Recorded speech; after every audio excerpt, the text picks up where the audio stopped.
Bercerita. Halo, Rain. Kabar baik. Sekarang lagi sibuk ngamen video, film. Film itu sebenarnya dari kecil. Jadi ya seperti orang pada umumnya, siapa yang tidak suka film kan? Kebetulan masa kecilku itu dekat dengan bioskop. Di kampung itu bioskop itu ada di belakang rumah, dekat sekali di Pantai Barat. Saya anak West Coast.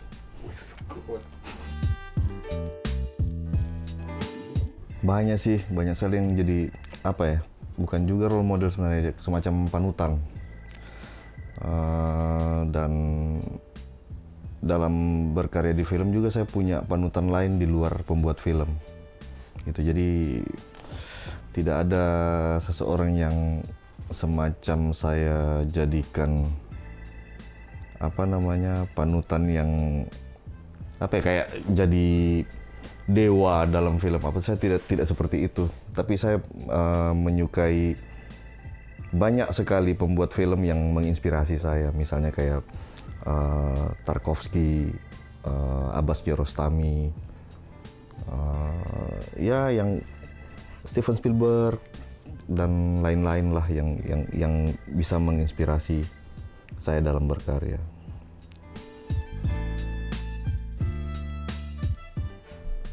Saya tidak pernah punya keinginan spesifik untuk untuk dicapai dalam hidupku. Rasanya saya mengalir saja.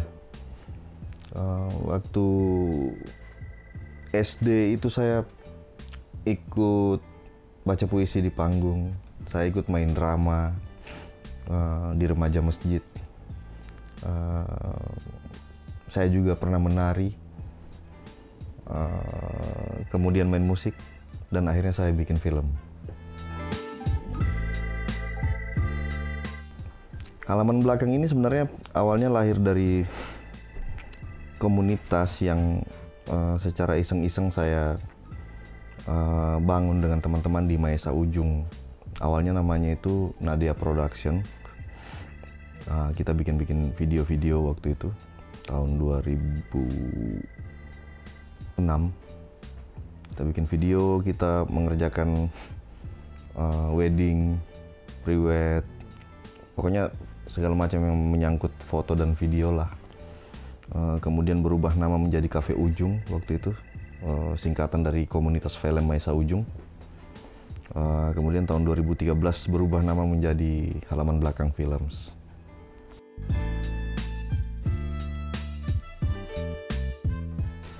Halaman belakang itu semacam rumah singgah ya.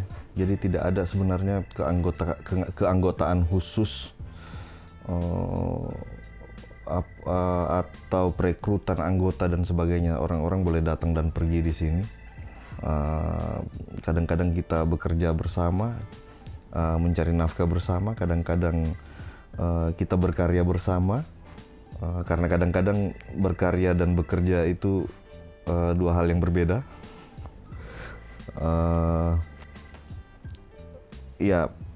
Halaman belakang itu seperti kapal saja.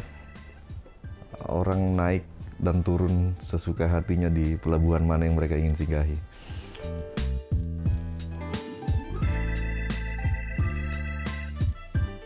Betul. Sebagai filmmaker dituntut harus menguasai banyak hal, terutama soal teknis gitu. Minimal mengerti bahwa kita mengerti teknis, karena sebenarnya setiap departemen itu kan memang sudah ada orang-orang yang spesial yang menguasai masing-masing departemennya. Tapi kita sebagai filmmaker minimal harus mengerti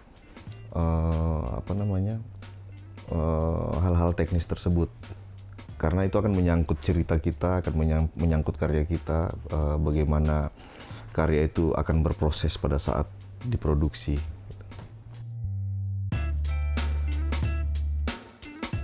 Kalau riset itu tergantung sebenarnya, tergantung ceritanya seperti apa. Kalau yang paling berpengaruh dengan lamanya riset itu biasanya lokasi. Kalau kita bikin film lokasinya jauh, otomatis durasi riset kita akan cukup panjang pasti, karena jarak yang cukup jauh dan akses yang belum tentu lancar gitu. Jadi tergantung dengan lokasi, cuaca, budget juga. Jadi banyak sekali faktor yang akan mempengaruhi itu. Kalau tidak salah 8 ya. 8 film pendek, 1 film panjang. Sejauh ini, sejak 2006 sampai sekarang. Waktu itu kan kita pas kita baru mulai itu, waktu mulai peralihan dari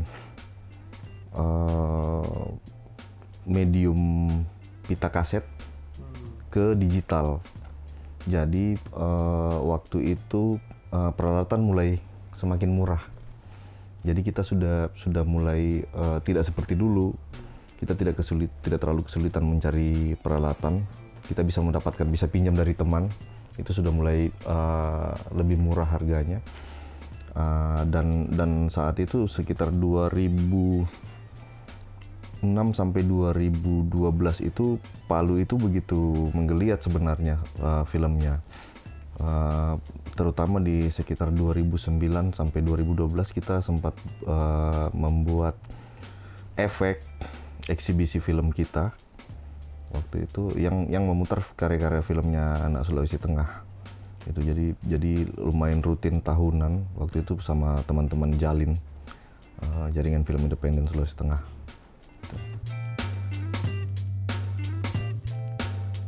Untuk film panjang saya baru pertama kali, Mountain Song itu film panjang pertama saya. Itu di syuting di Palu dan Pipikoro.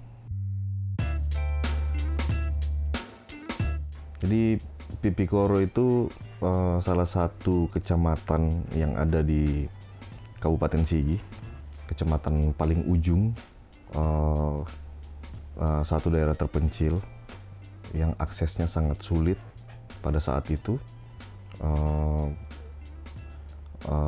Setiap orang yang mengalami keadaan darurat, misalnya harus dibawa ke rumah sakit, harus dirawat, itu harus ditandu untuk dibawa ke Kulawi, ke Gimpu. Kemudian dari Gimpu baru bisa diangkut dengan kendaraan ke rumah sakit terdekat. Gitu. Daerah terpencil.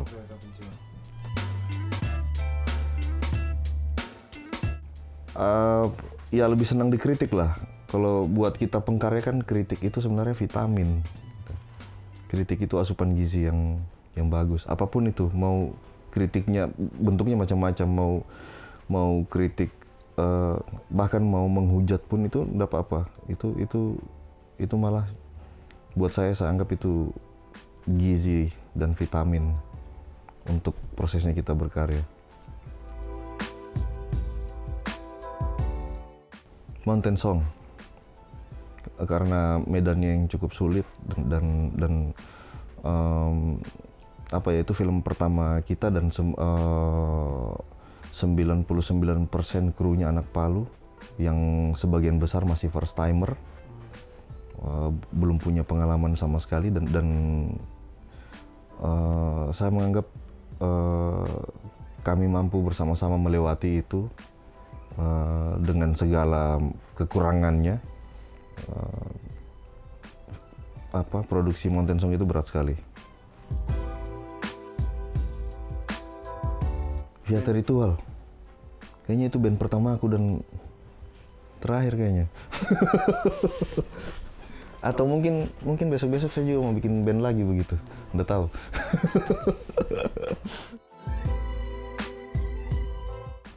Jadi waktu itu tahun 97-98, saya waktu itu masih mahasiswa baru dan jadi semacam home band di kampus. Karena waktu ospek dilacak kan, teman-teman yang bisa ngeband ini dilatih untuk mengisi acara Bina Akrab pada saat ospek itu. Nah, kebetulan saya sama-sama teman bandku memang dari SMA, masuk di kampus yang sama, yang pemain bass ini. Akhirnya kami dua diajak untuk jadi pemain band, semacam home band gitulah di kampus. Nah, terus vokalisnya ini punya teman di luar kampus. Dia kuliah di Makassar, lagi pulang berlibur, teman bandnya waktu SMA, yang pulang dan ingin membentuk band thrash metal. Diajaklah saya sama vokalis ini. Dia senior 2-3 tahun lah dari kami waktu itu. Diajaklah kita ke rumahnya. Nah, ketemu, katanya dia mau bikin band thrash metal. Kebetulan di rumahnya ada studio. Terus kita dikasih kenal sama drummernya, si Indra. Nah, di situ kita buat band bernama Medusa. Pertama itu ya? Medusa. Berapa tahun kemudian kita mendapatkan nama band Medusa di Jakarta, dan itu band itu lebih dulu ada. Itu akhirnya kita ganti nama jadi Viata Ritual itu. Di 90-an akhir dan awal 2000-an itu menurutku itu scene yang paling belum bisa scene underground yang scene underground di Palu yang belum bisa diulang sampai sekarang menurutku. Karena waktu itu zaman offline yang sangat brutal menurutku. Kita bisa menemukan anak underground di mana-mana, dan uniknya underground di Palu waktu itu kita inisiatif bikin plug Palu Underground. Waktu itu singkatannya plug. PLUG, Palu Underground. Kita inisiatif bikin itu, jadi semua genre, subgenre gabung di situ dan sering berkumpul gitu. Jadi anak punk, anak grunge, anak thrash, macam-macam semuanya terkumpul di situ. Dan menurutku itu cukup unik karena biasanya sebelumnya itu bergeng-geng gitu, berkubu-kubu. Waktu itu terkumpul semuanya, itu lumayan ini, dan ya terjadi banyak sekali perubahan sih setelah itu, terutama setelah zaman online ini kan. Jadi tapi harusnya bisa lebih, sekarang harusnya bisa lebih memudahkan kita untuk bisa membangun lagi skena itu. Karena sekarang zaman kolaboratif, zaman networking, saya rasa itu harusnya bisa lebih hidup lagi. Kayaknya beberapa teman mulai coba membakar sumbu-sumbu ini. Saya nggak tahu gimana ke depannya. Tapi kalau saya sendiri, saya masih ingin juga sih melihat skena itu berjalan lagi dengan entah apa bentuknya. Kalau model sekarang, zaman sekarang ini belum ditahu. Apapun itu gitu. Apa namanya yang di STQ kemarin acara? Sampai pagi ke pagi. Itu Total Underground. Total Underground yang di STQ itu saya lupa, nanti kau konfirmasi lagi sama Chaps. Chaps kayaknya yang panitianya waktu di sana. Itu Total Underground 2 atau 3, saya lupa. Itu kayak tadi tuh main? Main kita. Jadi Total Underground pertama itu kita bikin tahun 2000. Waktu itu saya ketua panitianya. Ketua Palu Underground waktu itu vokalisku, Iwan. Kita bikin di Taman Gor tahun 2000. Terus habis itu saya lupa Total Underground kedua itu yang di STQ itu atau yang di mana. STQ itu yang saya lupa juga, itu yang kedua atau yang ketiga, nanti konfirmasi saja sama orang yang hafal itu. Itu Total Underground, dan yang main itu Sulawesi Tengah. Sulawesi Tengah ada yang dari Toli-Toli lah, ada yang dari Luwuk lah, Poso, kayak begitu. Seru sekali. Dan itu kita dikasih izin keramaian waktu yang di Taman Gor itu. Kita dikasih izin keramaian jam 12 malam saja. Tapi kita main sampai jam 4 subuh. Saking terlalu banyaknya band dan kita tidak setia dengan rundown. Kita tidak punya ilmu bikin gig yang proper kan. Pokoknya disusun saja itu nama-nama band. Ini pokoknya mainkan sampai habis. Jam 4 subuh. Total main jam berapa? Kita main jam berapa? Jam 9 malam kalau tidak salah. Itu programmingnya kacau itu. Berarti Taman Gor itu pengaruh besar sama skena dulu? Ya. Taman Gor kan sampai dipelesetkan sama teman-teman itu namanya. Jadi Gor. Taman Gor. Gor ya? Dari Gor kan? Karena Taman Gor itu sempat dialihfungsikan jadi namanya jadi Taman Kesenian. Nah, di saat itu kita rame-ramenya di situ. Itu sempat jadi Taman Kesenian. Baru dikembalikan lagi jadi Taman Gor itu, gelanggang olahraga.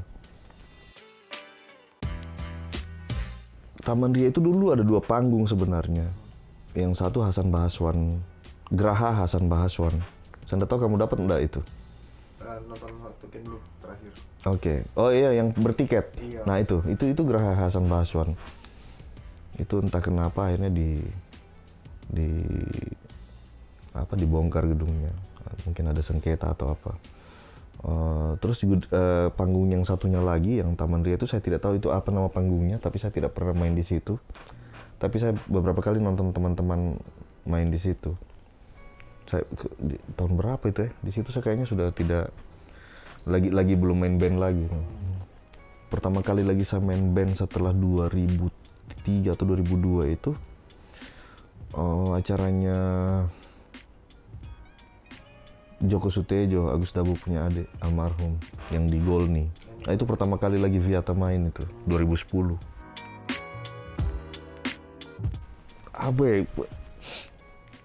Saya tidak tahu karena pertanyaan awal tadi kan ingin jadi apa? Saya tidak pernah punya tujuan sebenarnya secara pencapaian. Jadi saya rasa yang orang sebut-sebut pencapaian itu ya prosesku begitu.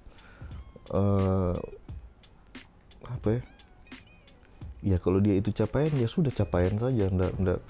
Tidak menurutku saya tidak berpengaruh secara kedirianku ya. Ya saya harus lewati itu ya sudah lewati saja gitu. Itu bagian dari milestone, bagian dari titik-titik perjalananku gitu dalam berkarya. Ya karena saya percaya berkarya itu sebenarnya bukan capaian, tapi perjalanan. Terima kasih.